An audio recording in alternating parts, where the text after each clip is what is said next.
you'll be able to get to it anyway in the next slide. So let's start with, if you can go to the next slide. Yeah, so I said, let's just get talking, right? So which of these is a lie? This generative AI market is projected to exceed $128 billion by the end of 2024. It took that ChatGPT just 6 days from its public launch to reach 4 million users. The generative AI market is projected to exceed 1.3 trillion by 2032. Which one is the lie? Which one is false? No, just scan and then you select so that we can see people's answers. So scan, and if you see the top right, it's telling us how many people have joined. So right now, none of you are in the Slido. So just scan. You should see this page come up on your mobile device, and then you can then select your. You good? Are you guys connected? Okay, one person. So we've got one person connected. Guys, we've been talking all AI all day. This is like free AI stuff. Okay, 4 people. Nice. Let's go. Okay, 5. We have any people in this room, at least. So which of this is a lie? Okay, while others catch up, next slide. This should show us what you've selected. Aha. Okay, so we've got 7, 8. Okay, let's go.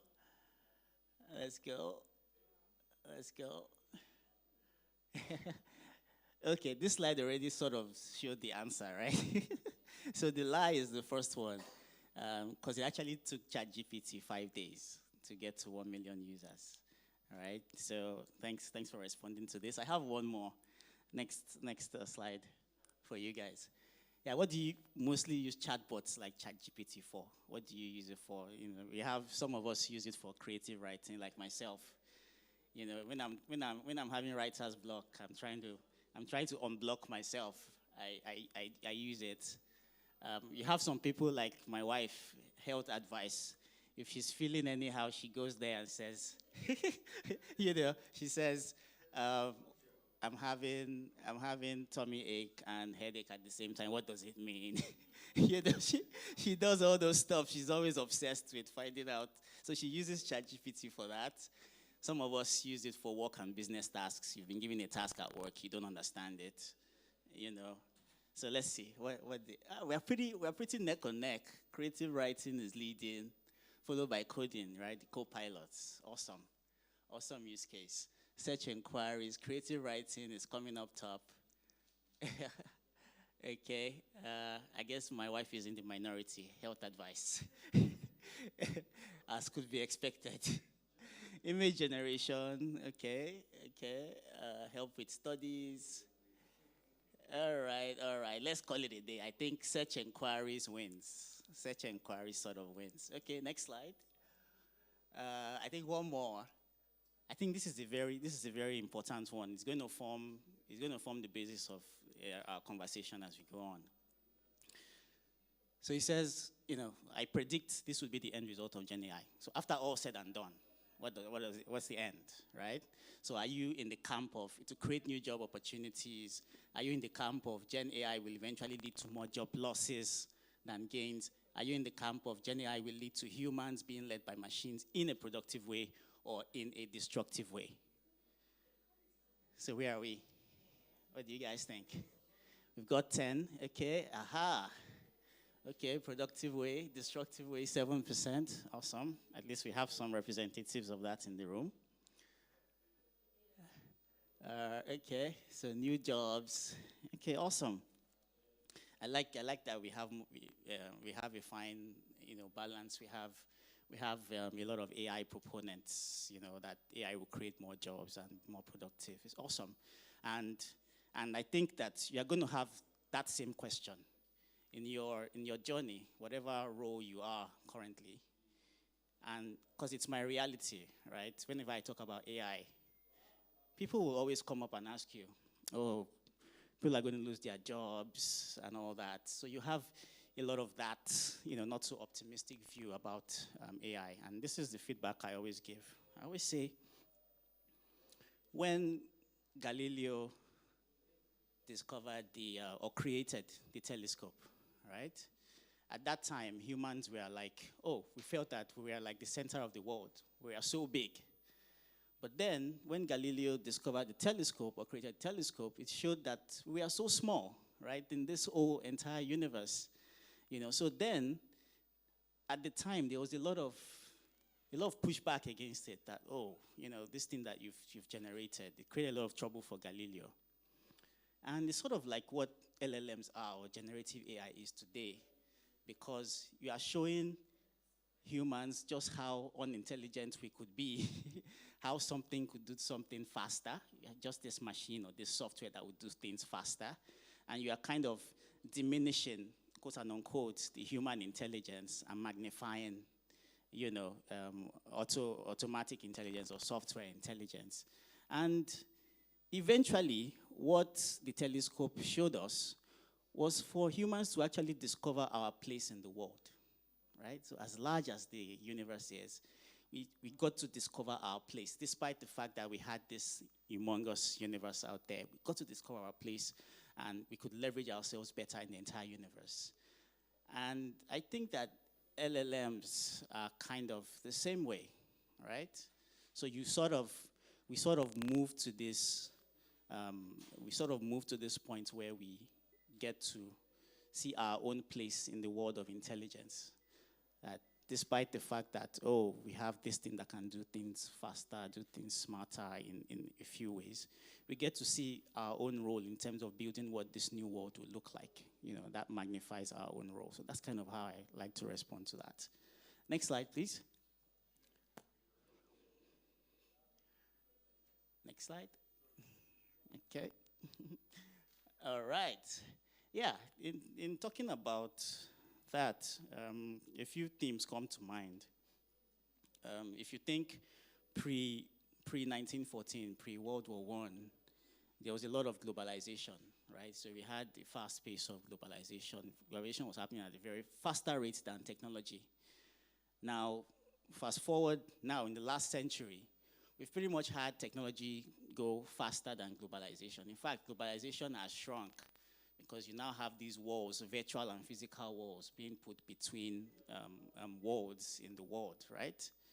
Now, in fact, you still see some of the signs of early globalization now. And one of it is what you have on the screen. That's, if you go to some cities across northern Germany, you see their plate numbers always prefixed with the letter H. Now, what H stands for is the Hanseatic League. Next slide. So there was a league of organizations or a league of cities across Europe at the time that they basically came together and did trade together. It was one of the instances where economies of scale became utilized. Of course, we all know what economies of scale is. Where you are leveraging, you are bringing resources together to be able to reduce your cost of production, essentially, or reduce your cost of sale. So you had these cities that came together and leveraged economies of scale. Next slide.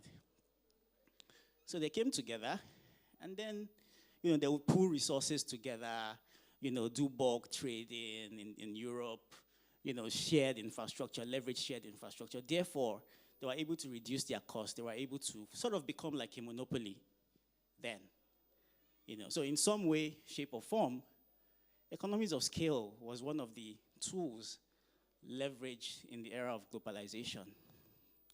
Or like I like to put it, in a world of atoms, right? A world of atoms. Today, I like to say that we are pretty much moving into this world of economies of intelligence. Next slide. So in the world of atoms, economies of scale is your leverage, right? As a business, you leverage economies of scale to achieve productivity. In the world of bits, BITS, economies of intelligence becomes your leverage in that world to establish competitive advantage and growth. And what do we mean by economies of intelligence? Where you are leveraging knowledge as a resource, you are valuing your data, you are leveraging the data that you have to come up with intelligent, conclusions. leveraging network effects of knowledge sharing across the universe to be able to achieve positive business outcomes. Now, in this world of economies of intelligence, next slide, it is where generative AI actually plays in. So generative AI gives us the leverage, right? It allows us to unearth value, leveraging economies of intelligence. Next slide. So it's always focused on business outcomes, and 49% of CEO respondents in a recent survey by Gartner, 49% of them actually said that they are leveraging, their productivity plans includes leveraging generative AI. So more and more businesses, as you may have heard all through the day, are leveraging this. Next slide. And a killer moment was ChatGPT, like we saw in the previous slides, right? 1 million users in the first five days, right? So that pretty much opened this whole, it was the moment that people actually sat up, and listened to, okay, what is this generative AI thing? What are LLMs and stuff like that? Now, ChatGPT gave you immediate answers. So you had a text box, and then you entered in your text, and it gave you immediate answers to stuff or questions that you had. Now, what if you could connect to your own data, right? So that technology, that ChatGPT technology, connect to your own data. What are the kind of outcomes that we perceive would come out from that? Next slide. Yeah, so this is essentially what enterprise AI is. So you are providing capabilities where you are able to unlock insights from your own documents and data, just the way ChatGPT did for general information. Next slide. Yeah, so let's take this one back one slide. Let's take this. Okay, forward. Yeah, so what's the top reason you think enterprise AI projects fail? Why do we think is likely to fail? What do we think? Let's see our response. Is it lack of talent? Maybe you don't have enough people that have the right knowledge. Is it that your data quality is not, your data is not of the right quality or classified well? Is it that your risk management is not at par? Is it that your business value is not clear from the get-go? Because you have some of those projects that fail because you start the project, the business is not clear as to, what are the likely business outcomes from these projects? Is this a science project that we're just undergoing, Or is it cost, right? Could it also be cost that you're, you basically get costed out, You start the project, you start running, maybe delivering some value, but down the line, the business is unable to keep up with the costs, or are there other reasons? So data quality seems to be taking the lead here. So a lot of you think it's data quality. Many of you also think it's unclear business value, which is quite foundational. So data quality, unclear business value. A lot of you also say lack of talent. Awesome. Right. Okay, I see someone you still have participants. Can you go back? I think some people are still responding. Yeah. All right. So data quality followed by unclear business value. Next slide. Yeah. So I think those of you that said second, because that's foundational, those of you that said unclear business value is quite right, because many organizations get it wrong from the get-go. Now, for us, we like to say that the first step in any enterprise AI projects is outline your business value, the outcomes that you're trying to achieve. What is the business use case, right? What's the business use case that you're trying to achieve? Is it a customer success use case? Is it a content use case, right? And there are three very primary use cases that we see, and you see them on the screen. Security is one, where you are leveraging generative AI to create better security, whether that is through fraud detection or anomaly detection or things like that. Or if it's content, right? So security, content, and customer experience. For content, and then for customer experience, you're leveraging Gen AI to provide personalized experiences for your customers, right? And we've seen many, many examples of this in the real world. Next slide.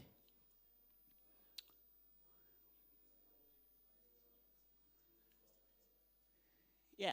So when you now, remember we said that this is telling you how to get started. When you now figure out, oh, we are doing this for content creation, to optimize content creation, what's the next step? One, what AI model should we use? You think about it. So what are the models that help us achieve those business outcomes? Next slide. Next step. Okay. What parts of your business are adopting Gen AI? So what parts of my business do I deploy this model to be able to realize these outcomes? Next slide. Next step. And then how do we scale our infrastructure and operations to meet Gen AI demand? That's very important because your AI model runs somewhere. Your inferencing is going to be running somewhere. Now, how do you ensure that that platform is well taken care of? How do you ensure that that platform is delivering the amount of compute output that is required, especially as you scale, right? As you scale the use of those AI models. Next slide. Yeah, and this is where Nutanix Enterprise AI comes in. So traditionally, Nutanix is an enterprise cloud company. And we are one of the only enterprise cloud companies that pretty much deliver cloud anywhere. So we can come into your business, your own data center, your own infrastructure and deliver cloud functionality. And we can help you deliver it also in the public cloud, right? So we do private cloud and hybrid cloud and also in that multi-cloud world. And recently, we've added this functionality of enterprise AI to help businesses get started on their enterprise AI journey. Next slide. Yeah, so modern AI really consists of various components, right? And typically, if you have to start your AI journey, you have to think about all these various components. Think of AI governance. You think of, what's the computational power? Where do I get the computational power that I need? You think of, natural language processing. So there are various components that are in this generative AI or modern AI thing. Now, what we've done is that we've created abstractions to simplify all these various components. Next slide. So we created three abstractions, essentially. So infrastructure and platforms running on Kubernetes, core components for large language models and endpoints, and then governance and security. So we've created these three abstractions that takes care essentially of every single component to deliver a modern AI platform. Next slide. And this is what Nutanix Enterprise AI does. It gives you the ability to roll out your models on any Kubernetes platform. Kubernetes meaning a container-driven platform, right? So these days, applications or modern applications like AI applications are run on containers. So they are not run traditionally on virtual machines or on your natural operating system stack that you would normally run a client-server operating model kind of operations, right? So one, that ability to run on any Kubernetes platform. And that's the thing, we give you the freedom of choice. You can bring your Kubernetes platform, whether it's OpenShift, whether it's our own Nutanix Kubernetes platform, NKP, you can bring that. And then we give you your choice of AI models and LLMs, right? So we have a partnership with Hugging Face, where on that simple platform, you essentially have a window into a world of AI models for your industry based on the kind of use case that you have in mind for your business. Remember we said, first step, determine your business objective, determine your business use case. And then based on that, we have that window into those AI models which you can select. And then thirdly, the security and governance, giving you a simplified user interface with role-based access control to essentially run your environments. Next slide. Yeah, so we have another poll. How important is simplicity in initiating your very own enterprise AI experience? How do we think, what do we think about Simplicity. Is it not important at all? Is it somewhat important? Is it very important? Is it that, it's a prerequisite? Okay, 100% is very important. Oh, so, okay, a lot more of you think it's a prerequisite. Okay, good. All right, very important. Still leading the pack. Let's see.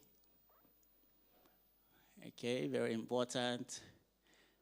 Yeah, I like these responses I'm seeing because it tells what anyone thinking about AI thinks is important, right? So it means that we value simplicity. We value simplicity in being able to stand up this enterprise AI environment. Now, next slide. And this is what Nutanix does best, right? 5 things. 1, make IT admins AI admins. Remember when we were talking about challenges, the factors that lead to success or failure of AI projects, we said talent was one of them, right? So meaning that if I can turn my talent, the existing talent that I have managing my IT, if I can equip them with the right tools and essentially make them AI admins with a single tool, then there is value, right? So that is one thing that we do. Give your existing IT admins the tools to make them AI admins immediately with a single click.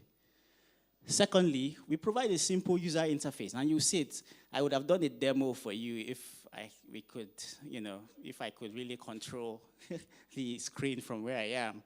We would have done a demo, but I'll show you a few screenshots and you would see. And I'll also share with you a link where you can go test it out, demo it, play with it on your own. And if you have any questions, you can reach out to me and stuff like that. So we have a simple UI, get you started with a click of a button. We give you your choice of LLMs. So we have, like I said, partnerships with Hugging Face and with NVIDIA. So NVIDIA NIMS, that's inferencing microservices, NVIDIA inferencing microservices. So we have that wealth of LLM inventory for you to essentially go in through. Back to the slide, please. Sorry. And then you can deploy that on any Kubernetes, like I said, right? So you can also use bare metal servers, deploy that on bare metal servers, and then essentially give you an operations that enables you to adapt quickly to Gen AI changes, right?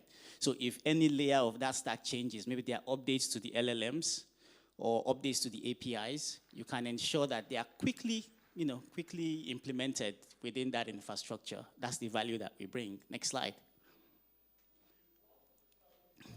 Yeah, and that is what Nutanix Enterprise AI really is. A platform that gives you the ability to deploy and operate with your choice of LLMs with secure endpoints, right? Endpoints is also very important because at the end of the day, LLMs are just large text files. As intelligent as they are, it's still just a text file at the end of the day. So you need to run it from an endpoint, right? You need an endpoint that has an address users and applications can access and deliver value from. Next slide. Yeah. So this is how it fits. And these are the various layers and how we bring simplicity. 1, we provide the infrastructure layer. Now, that can be anything. That can be Nutanix cloud infrastructure, like I said. That can be a bare metal server. Maybe you pick up a server from the market, a Dell server, an HPE server, Lenovo server, Cisco server, whatever the case may be. It can even be a cloud infrastructure. It can be an AWS infrastructure. It can be Google Cloud infrastructure. It can be an Azure infrastructure, right? So the infrastructure layer is there. And then we give you the ability to bring any Kubernetes platform. So that can be OpenShift or whatever the case may be. Bring that layer. And then what Nutanix does, next slide, is give you that freedom. You can deploy your own generative AI application, and you can build your own. So you can bring existing Gen AI application and deploy on that stack. Next slide. So typically, when you are bringing your own application or building from scratch, those 4 layers on the top you have to take care of, right? So you need a model repository. You need where your models will be stored, where your models will be updated. So you need a model repository. You need role-based access control. So of course, your models are not just going to be, open to the entire public, right? So you need RBAC to control access,